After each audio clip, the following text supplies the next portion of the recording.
Rien de pire pour saper l'autorité que d'édicter des règles non réalisables, de les réviser au gré des vents, de ne pas y adosser un véritable pouvoir de police ou pire, de transgresser ses propres règles.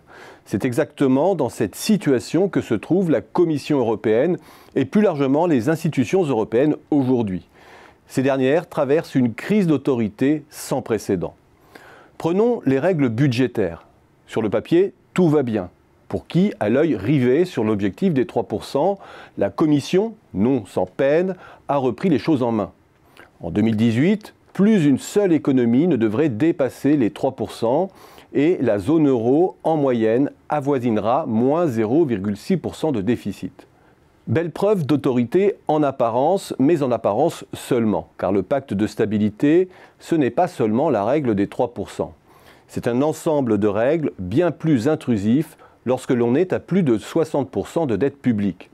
C'est l'obligation de diminuer chaque année sa dette de 1/20 de l'écart avec la cible des 60%.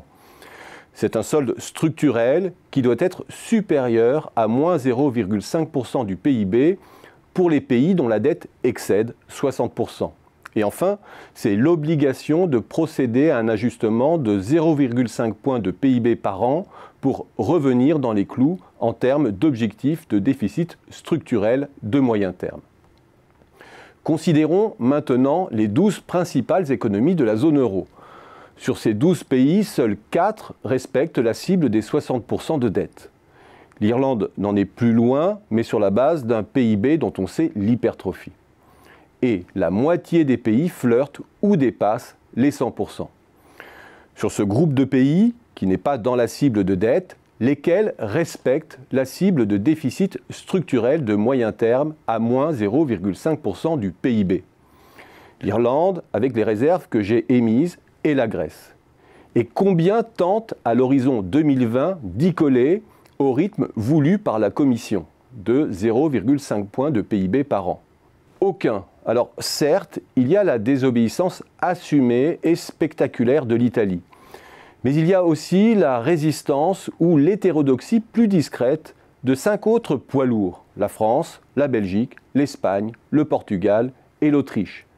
Et même de la Grèce, qui peu à peu cherche à s'extraire de la rigueur punitive. Face à cela, les règles du pacte de stabilité et de croissance ne cessent de se complexifier et de s'opacifier, s'alourdissant d'exceptions, de clauses de sauvegarde. Son vade-mecum atteint aujourd'hui 244 pages. La Commission entérine au fond le fait que les règles sont inapplicables en l'état, voire néfastes selon les circonstances.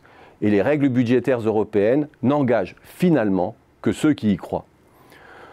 Proroger les exceptions sans les sanctionner, les transformant en situation permanente, il n'y a pas que dans le domaine budgétaire que l'Europe est malmenée dans son autorité.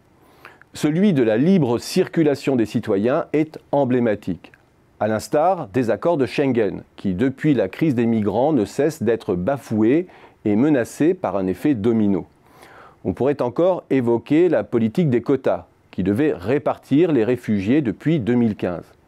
D'après Amnesty International, seuls 30% des objectifs ont été atteints à ce jour. En tête de la désobéissance, il y a la Slovaquie, la Hongrie, la Pologne et la République tchèque, mais aussi la France.